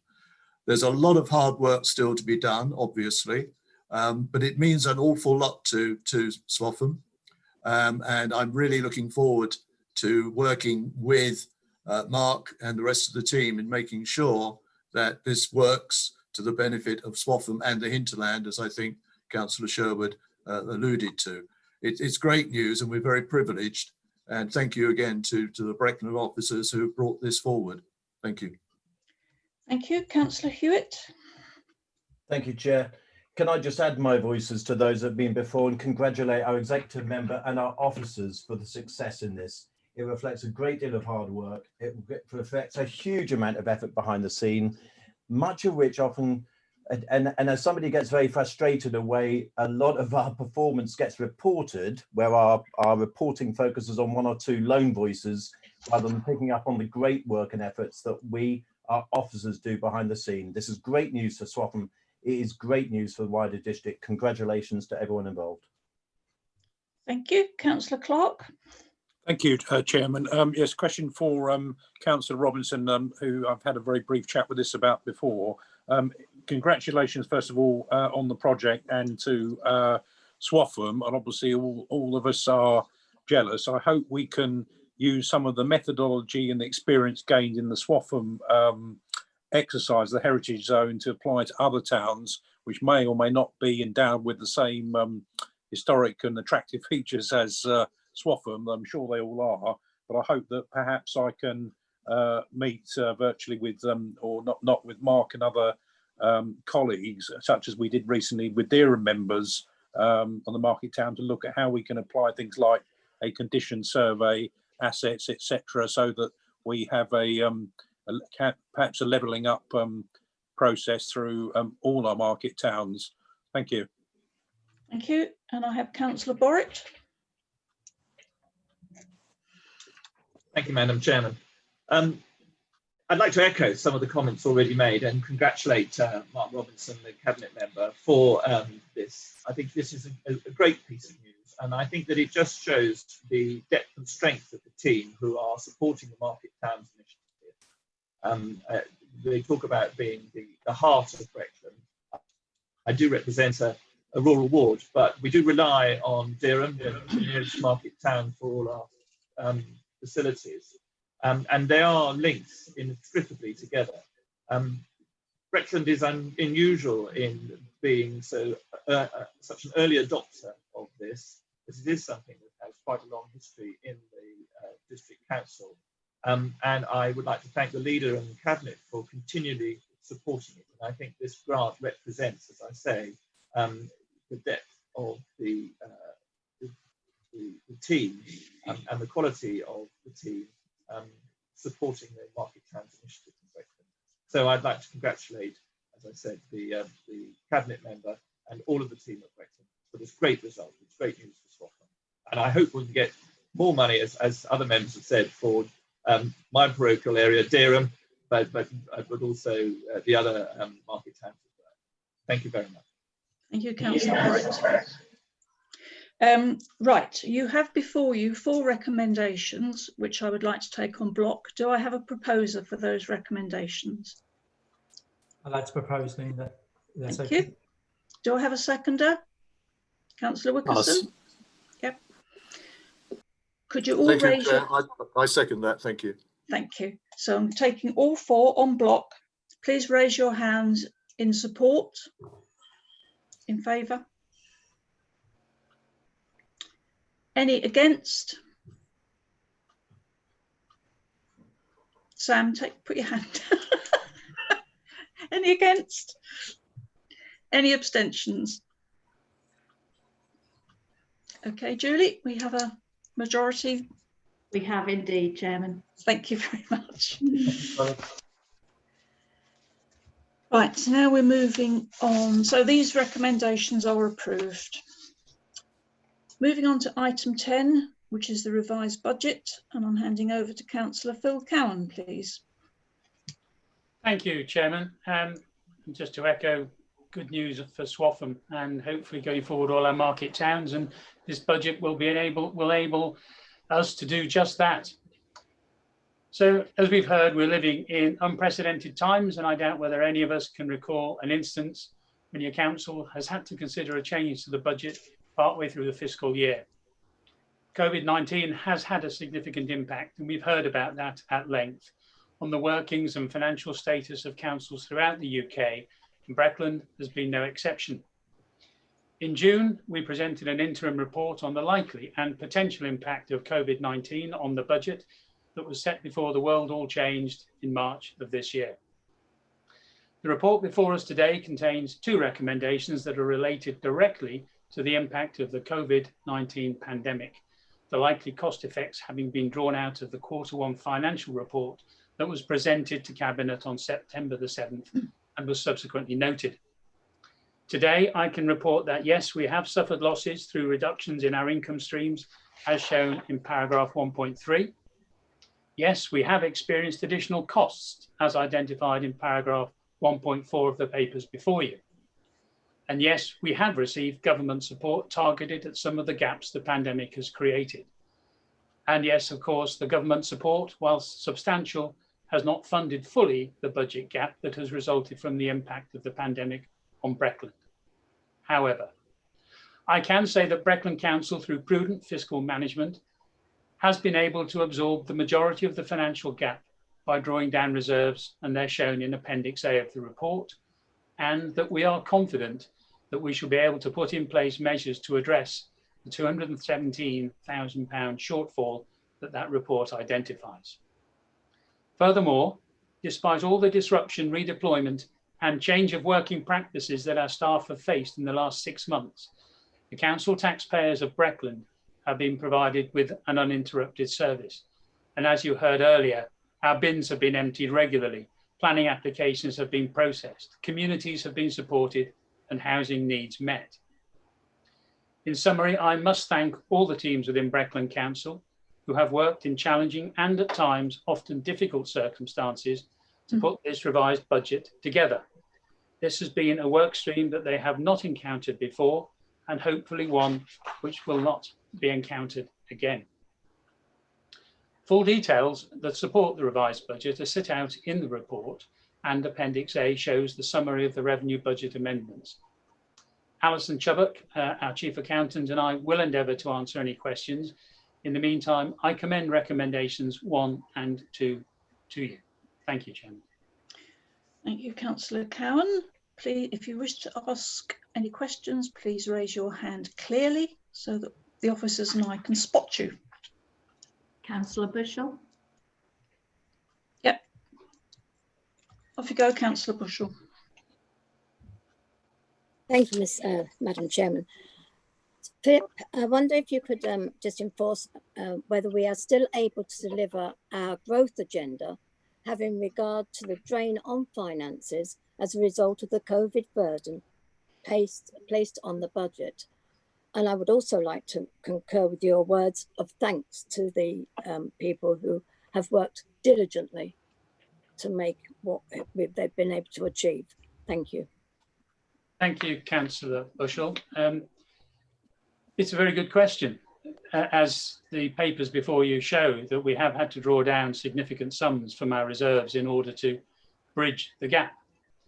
But if you look at section 1.6 in the report, it states very clearly there that a lot of the work in which we are currently engaged, such as the HIF project in Thetford at £13.7 million, the Snetterton Power, £3.5 million, our health hub in Dereham and the opportunities that might bring with it, we have allocated £2 million.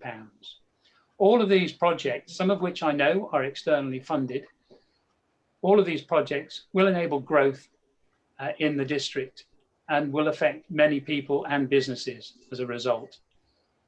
We know that government plans regarding the autumn budget have been paused, and we're all waiting anxiously perhaps to hear what those messages might be, but one can only assume there will be more assistance for business as well. And the more business that can survive this pandemic and the ongoing period of time, together with the funds that we put in place, I think will enable us to build back stronger. We do want to put Breckland into a strong and viable position to move forward. Our budget proposal, I believe, leaves us the headroom to undertake that. Yes, we will rely on external funding in places, and I'm sure that will be forthcoming. But everything you've heard today from the start of this meeting says to me that this council is well positioned to see our growth agenda develop and thrive and prosper. And this council will, without a shadow of a doubt, ensure that the funds that we have in place will be used wisely. Thank you very much. Thank you. Thank you very much. I can't see any other questioners. I've got Councillor Burt, I think, Chairman. Oh, sorry. Yes. And Councillor Morgan as well, and Councillor Borrett. Thank you. Okay, Councillor Burt then. Thank you, Chairman. I recognise the position that we're in, and the overview sheets that we've seen, I have confidence that actually we are staying well on top of our financial constraints and keeping an eye on things. I would like to ask, though, about our assets and our asset register and its values and the impact of reducing the value of our asset register, how that will be recorded, and whether that will have any impact on the long-term income to this council. Well, Councillor Burt, thank you very much for that question. If you don't mind, the first part of that, I'd like to hospital pass to Councillor Hewitt, who of course is the executive member who's responsible for our assets. So Paul, perhaps you'd like to take that. I can respond. I mean, this was subject actually to a question under notice, Councillor Burt, which was Councillor Wilkinson's question earlier on, which was responded to under notice. Our most recent valuation as at March this year for assets was reconfirmed in July this year as being at approximately the right level. But we are very conscious, as no doubt is everyone in this room, that the future is uncertain. So we're monitoring our assets in some detail. With respect, there's a difference between assets and income. You know, if anything, if the assets go down, our yield goes up on the assumption that our income is maintained. But we are working with all of our tenants, as any responsible landlord would do in terms of monitoring the performance overall. We are applying, I would suggest as a landlord, rigorous processes as you would expect a commercial landlord to do, but we're also mindful that our tenants are part of our community themselves. So we monitor the performance of individual assets. We have meetings with some of our tenants, and in fact, we've got a meeting coming up in a couple of weeks with one of our major tenants, just to ensure that we are aware of everything that they face. But if I may, Councillor Burt, I'll refer you back to the printed response in Councillor Wilkinson's question under notice. Thank you, Councillor Hewitt. Councillor Jermy, please. Thank you, Chairman. I don't have any specific questions about the detail, Philip. One of the best things about virtual meetings, obviously, is even though I couldn't attend the last Cabinet meeting, I was able to watch the recording. So thank you for the presentation given then and today. Obviously, at this time of year, normally yourself and the team would be thinking about next year's budget, perhaps sort of some early considerations. I don't envy you or anybody really planning for the next financial year. Have you given any thought to how you might involve members in that process going forward? Obviously, there's a lot of uncertainty at the moment, there's a lot of concern. Obviously, I would push for as wider involvement and engagement from all members as possible. I just wondered if that's on your radar, please, and if you might want to comment on that. Thanks, Terry. Yes, it is on the radar. You're absolutely right. It's not a gin and tonic glass raising moment, I have to say. It is looking somewhat challenging, but as I've said earlier, I believe our finances at the moment are very well placed to enable us to go forward in a constructive and positive manner. As far as member involvement is concerned, that's never in doubt. You know, we would always seek member involvement. We welcome from all sides of the chamber any suggestions and opportunities. Whether we're able to embrace them as fully as some might wish, I can't possibly say.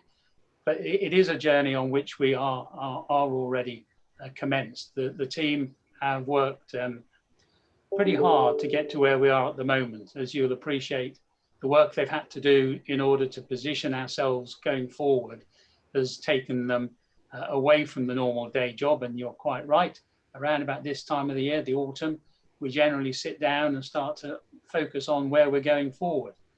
However, if we look at the wider picture, there are other aspects to putting our budget together, which we've heard about to some extent today, such as the Work Smart 2020 programme, which will in itself have an impact on our own council costs.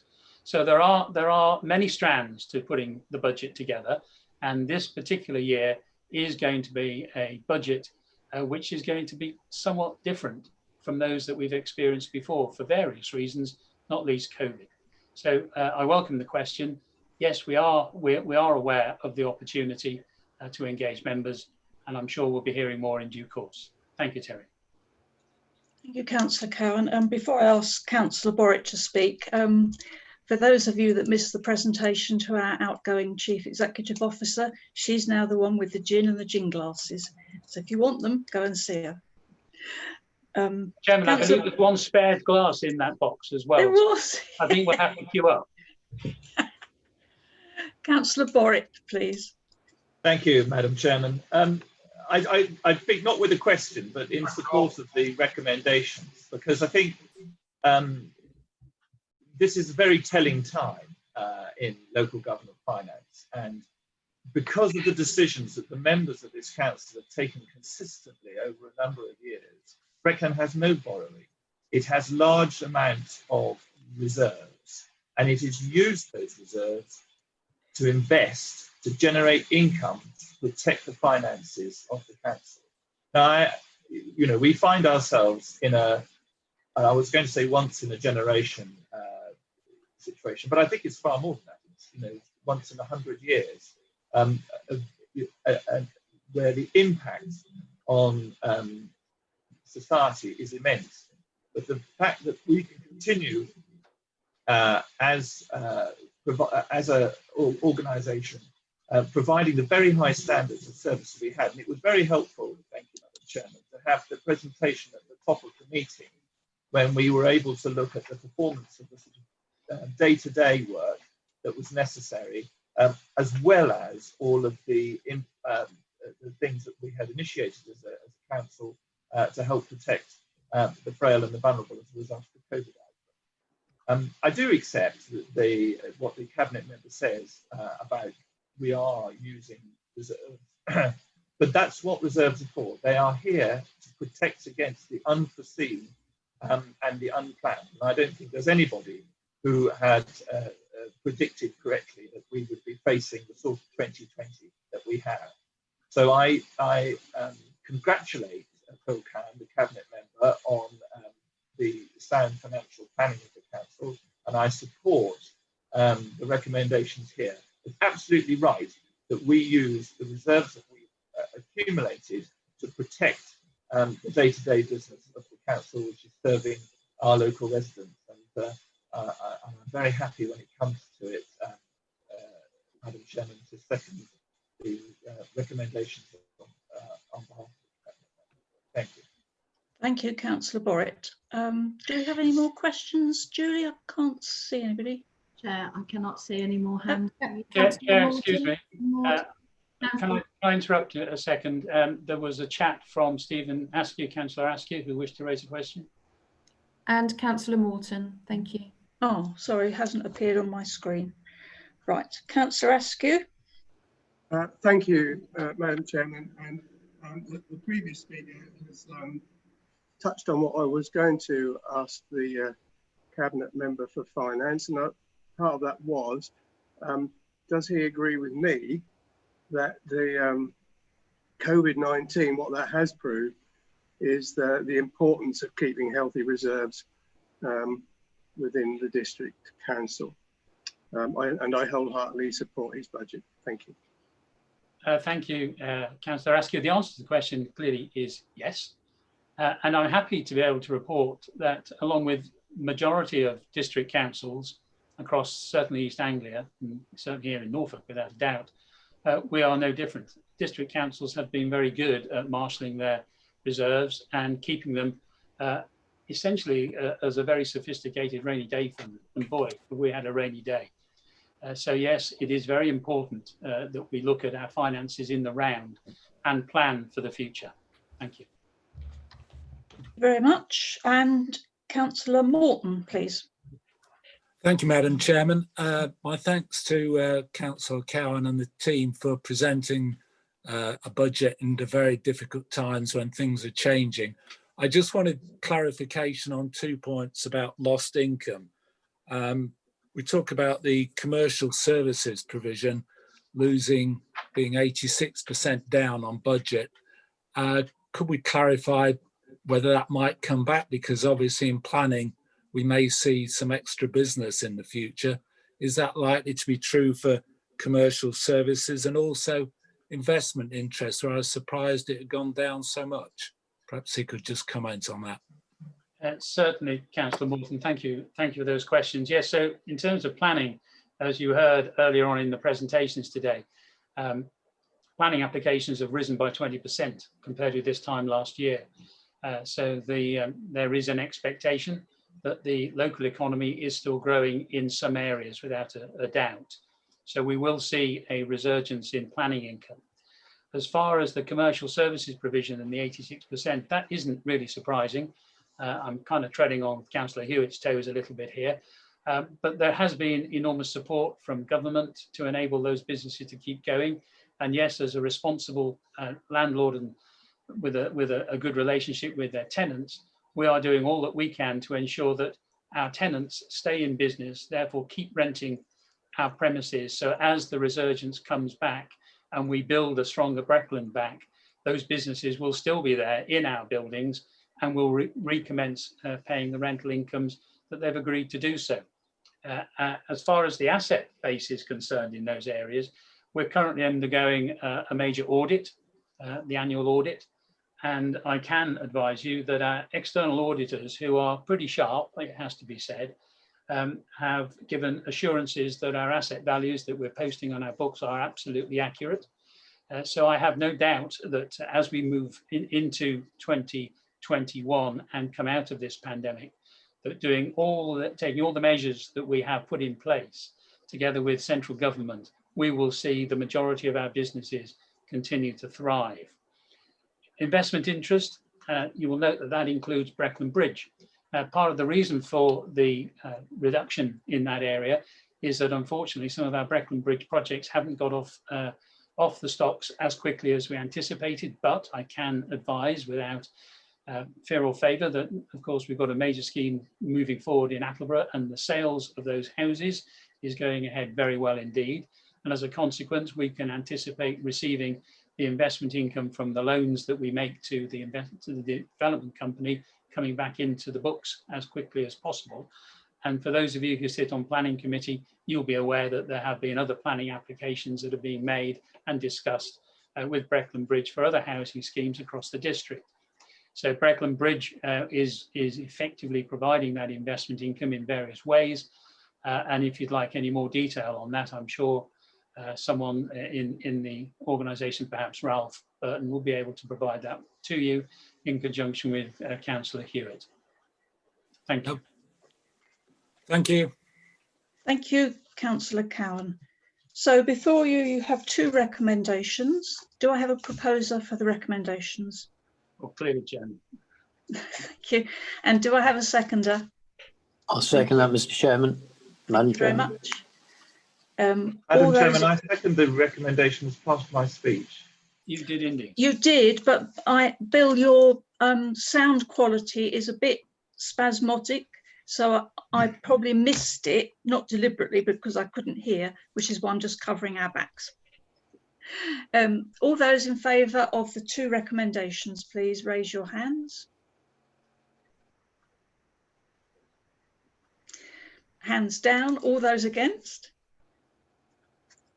Any abstentions?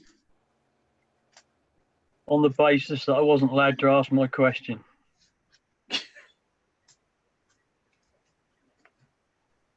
I'm sorry, I didn't have you down, but we're beyond that now. So I just want to double check this. All those in favour, please raise your hands. Thank you. Please raise your hands if you're against those two recommendations. Any abstentions? Okay, Julie? That's carried, Chairman. That's carried. Thank you very much. So these recommendations are approved. We now move on to item 11, which is the workforce plan, and I'm handing over to Councillor Suggett, please. Thank you, Madam Chairman. Good morning, everyone. I have here to present to you today the revised workforce strategy following COVID. As you may remember, in 2019, we published the current workforce strategy. However, for obvious reasons, the pandemic has changed our world of work considerably. The workforce strategy takes into account the aims of our established people plan and links it to support the council's strategic priorities as part of the corporate plan. It makes sure we have the right people with the right skills in the right role and performing the right tasks. It is imperative we trust and empower our staff.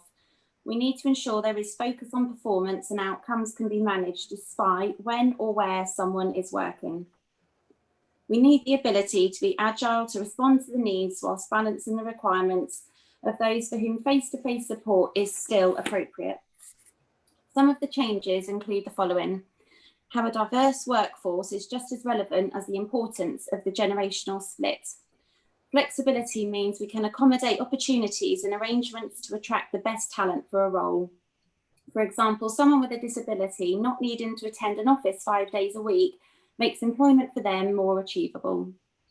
The changes also include performance and innovation, putting our communities first and making sure our workforce is connected and motivated. And it's also to establish a charter or promise to further engage member development. There are many benefits to be had from these changes. They include being a local employer of choice, one who is open and inclusive where everyone is accepted. The ability to enhance a culture of performance and organisational agility and innovation.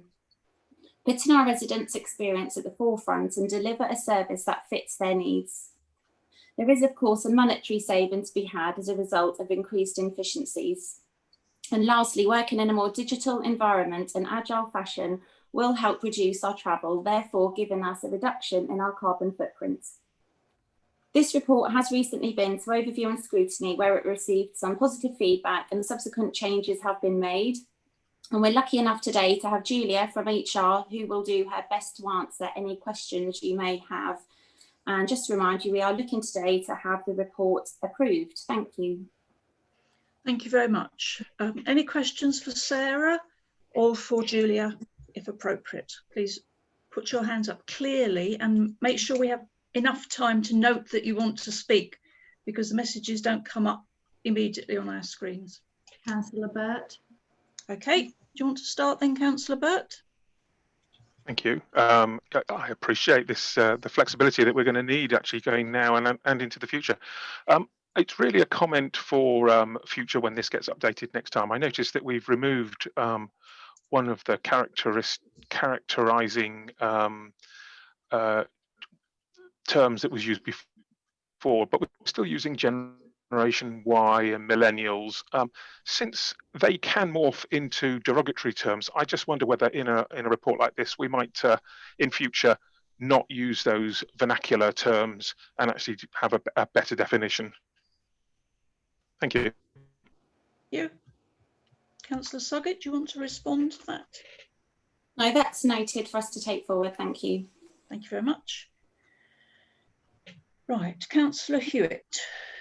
Thank you, Chair. I'll just echo something that Councillor Burt has said, because I don't like being anything other than Generation X. I'm conscious that I'm a year below Gen X, and so I pretend I'm Gen X all of the time. I mean, an observation really, this workforce strategy reflects, I think, the excellent work that our employees, our staff, our officers have done as their lives have been overturned by COVID and ultimately their workplace being overturned as well. I think this links really neatly into the work we're doing under Work Smart 2020, not just in terms of agile working, but in terms of an agile office space that is fit for the next 20 or so years of delivering services to our residents and to our businesses. So I absolutely commend it. Congratulations, Sarah, on this and the work that your team have done in getting the strategy into place. Thank you very much. Last call for any questions. I cannot see any more hands up, Chair. See any money. Right, we have one recommendation before you. May I have a proposer, please? Thank you, Councillor Suggett. And a seconder, Councillor Hewitt. Please raise your hands, all in favour. Please raise your hands if you are against this recommendation. please raise your hands if you are abstaining. Right, that's carried. So that recommendation is approved. Thank you. Moving on to item 12, nominations for committee and other seats. I'll go to the leader if there's any news on that topic. Thank you, Chairman. I've had no suggested changes from any of the leaders of the opposition groups or the ruling group. Thank you very much. Item 13, amendments to the Constitution. I'm not aware of any. Mark Stinson? No, there are none, Chairman. Thank you.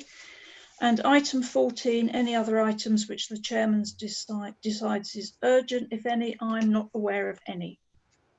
So on that note, I will thank you all very much for attending, including the public out there who hopefully are watching.